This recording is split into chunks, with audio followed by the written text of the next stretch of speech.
Assalamualaikum warahmatullahi wabarakatuh.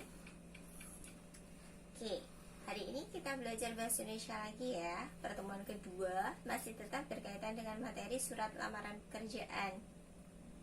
Fokus kita pada pagi hari ini berkaitan dengan materi bagian-bagian dari surat lamaran pekerjaan yang sudah kalian pelajari kemarin. Nah, saya akan perjelas bagian-bagiannya satu persatu. Nih, bagian-bagian surat lamaran pekerjaan kita hari ini berkaitan dengan ini. Karena surat lamaran pekerjaan itu merupakan surat yang bersifat pribadi, maka kita tidak akan menemukan kop surat di dalamnya.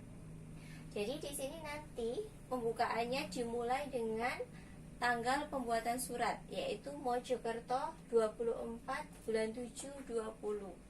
Nah, benarkah penulisannya seperti ini? Kalau dalam surat lamaran pekerjaan, kita sering menemui bentuk yang seperti ini. Kita bahas ini benar atau salah. Tepatnya kalau bentuknya seperti ini, biasanya merupakan bentuk yang salah. Kenapa kok dikatakan salah? Karena penulisan tanggal di sini tidak boleh ditulis dalam bentuk angka. Harus dibuat dalam bentuk tulisan yang benar atau baku, yaitu tanggal 24 Juli 2020. Bentuknya harus seperti ini, tidak boleh disingkat-singkat. Kemudian bagian kedua dari surat lamaran pekerjaan yaitu lampiran. Lampiran ini berapa berkas yang terlampir mengikuti bentuk yang ada di bawahnya. Bagian ketiga yaitu perihal, yaitu melamar pekerjaan. Bagian keempat berkaitan dengan apa? Alamat tujuan dari surat itu. Nah, kita sering menemui bentuk kepada yang terhormat Kepala Personalia PT Sentosa Jalan Kemakmuran nomor 7 Mojokerto. Nah, bentuk yang seperti ini benar apa salah? Bentuk yang seperti ini salah anak-anak. Biasanya bentuk yang seperti ini kita sering temui. Nah, salahnya di mana? Salahnya adalah di sini, antara bentuk kepada sama yang terhormat di sini adalah bentuk yang sama. Jadi ketika digunakan secara bersamaan itu mubazir, sifatnya tidak hemat kata. Ya, jadi kita harus coret salah satunya. Yang benar kepadanya harus hilang. Tinggal kata yang terhormat, dan ini pun harus diawali huruf kapital yang ini. Kemudian di sini langsung kepala personalia. Kenapa kok nggak pakai bapak? Karena di sini langsung diikuti jabatan. Di sini boleh dikatakan pakai kata bapak, itu boleh jika diikuti nama seperti Bapak Cahyo. Ini boleh pakai kata bapak, tapi kalau di sini diikuti jabatan, maka tidak boleh ada kata bapak atau ibu di dalamnya. Paham ya?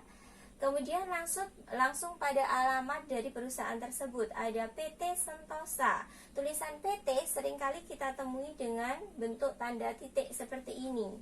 Lah, ini tidak boleh. Aturan penulisan PT CV itu tidak boleh diakhiri dengan tanda titik. Nanti kalau sampai ujian bentuknya ada seperti ini pasti salah. Kemudian yang selanjutnya ada Jalan Kemakmuran nomor 7. Tulisan jalan di sini harus ditulis dengan normal. Tidak boleh ya nanti ditulis JLN atau JL. Sering kita menulisnya bentuk seperti ini. Baku atau tidak? Bentuk yang seperti ini tidak baku. Nanti kalau ketemu di soal ujian nasional pasti salah jawaban kalian. Kemudian Kemakmuran nomor 7. Ini pun harus diawali huruf kapital, tidak boleh diawali huruf kecil. Selanjutnya Mojokerto pun diawali huruf kapital karena nama kota. Seringkali kita menemui tanda titik di sini. Benar apa salah? Yang pasti ini salah. Ini tidak boleh diakhiri dengan bentuk tanda titik. Harus lepas dari tanda baca apapun, karena dia bukan kalimat. Selanjutnya pada bagian salam pembuka. Ya. Di sini salam pembukanya pakai dengan hormat. Bolehkah Bu pakai Assalamualaikum? Boleh. Tapi ingat, ini surat lamaran pekerjaan. Tidak semuanya orang yang ada di perusahaan itu muslim. Jadi kita pakai yang umum saja dengan bentuk kata dengan hormat. Kemudian masuk pada paragraf pembuka, ini pun bervariasi. Kita ngikuti, kita melamar pekerjaan berdasarkan iklan, inisiatif pribadi, atau informasi dari seseorang. Kalau kita sekarang ini saya pakai berdasarkan iklan ya, contohnya yaitu sehubungan dengan iklan di harian Kompas. Penulisan nama harian di sini harus diawali huruf kapital karena dia merupakan sumber dari informasi. Di sini ada 20 Juli 2020, ini pun karena bulan maka diawali huruf kapital. Langsung diikuti dari identitas dari si pelamarnya, ada nama, tempat tanggal lahir, alamat, dan pendidikan. Lah, bentuk tulisan awal ini antara nama, tempat tanggal lahir, dan sampai pada pendidikan harus diawali huruf kecil. Kenapa? Karena dia rincian dari bentuk atasnya. Tidak boleh diawali huruf kapital. Paham ya? Diingat-ingat. Lah, nama karena di sini adalah nama seseorang, maka dia tetap diawali huruf kapital. Kalau di sini diikuti gelar, maka di sini harus diikuti tanda koma. Kemudian ada tempat tanggal lahir. Biasanya kita tulisnya dalam bentuk tempat garis miring tanggal lahir. Itu salah ya. Ini bentuk yang salah. Harus pakai tanda koma. Kemudian di sini ada 1 Juli 1990. Bulan pun diawali huruf kapital walaupun di tengah. Ada alamat pun sama dengan aturan yang tadi. Jalan harus ditulis normal, tidak boleh disingkat JL atau JLN. Cinde nomor 2 Mojokerto. Kemudian pendidikan, misalkan saya pakai S1 Teknik Informatika UNER. Kemudian di sini bermaksud melamar pekerjaan menjadi teknisi di perusahaan Bapak. Berarti di sini disebut jenis pekerjaan yang dilamar harus jelas, tidak mengambang bagian apa. Dan Bapak di sini harus diawali huruf kapital, tidak boleh huruf kecil.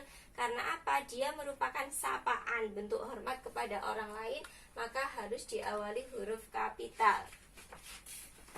Selanjutnya, di sini kita ikuti lampiran-lampiran yang akan diikuti. Ada bersama ini saya lampirkan kualifikasi diri saya. Jadi di sini yang menunjukkan siapa sih diri kamu sebenarnya, punya jabatan apa sebelumnya. Di sini diikuti fotokopi ijazah yang menunjukkan nilai kamu, prestis kamu di suatu perusahaan. Kemudian ada fotokopi KTP. Di situ kamu berbohong atau tidak identitasnya sesuai KTP. Kemudian fotokopi surat keterangan sehat jika diminta oleh perusahaan. Jika tidak diminta, maka tidak perlu melampirkan ini. Kemudian daftar riwayat hidup. Kemudian ada pas foto 3x4. Biasanya bentuknya seperti itu. Kalau diminta 4x6, ya mengikuti dari apa yang diminta di iklan tersebut. Kemudian ditutup, bagian penutup surat di sini ada, demikian surat lamaran ini dibuat. Atas perhatian Bapak, saya mengucapkan terima kasih. Nah, bentuk penutup di sini tidak boleh bertele-tele, harus menggunakan bahasa yang hemat. Nah, biasanya jebakan soal ujian biasanya ada perhatian Bapak, saya mengucapkan terima kasih. Bapak di sini seperti yang awal tadi, ini adalah bentuk sapaan, maka diawali huruf kapital. Di sini gak boleh mengucapkan banyak-banyak terima kasih. Ya, sangat berterima kasih pun tidak boleh lebih. Di sini kita pakai bahasa yang hemat, tidak boleh berlebihan. Salam penutupnya pakai yang seperti awal. Kalau pakai yang tadi dengan hormat, maka di sini pun ditutup dengan hormat saya, bukan hormat kami ya, karena surat lamaran pekerjaan itu bersifat pribadi, tidak berjamaah. Kemudian diikuti tanda tangan dan nama terang si penulisnya. Ya.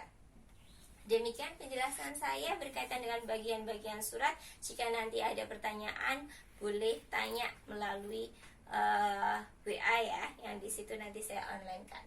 Terima kasih.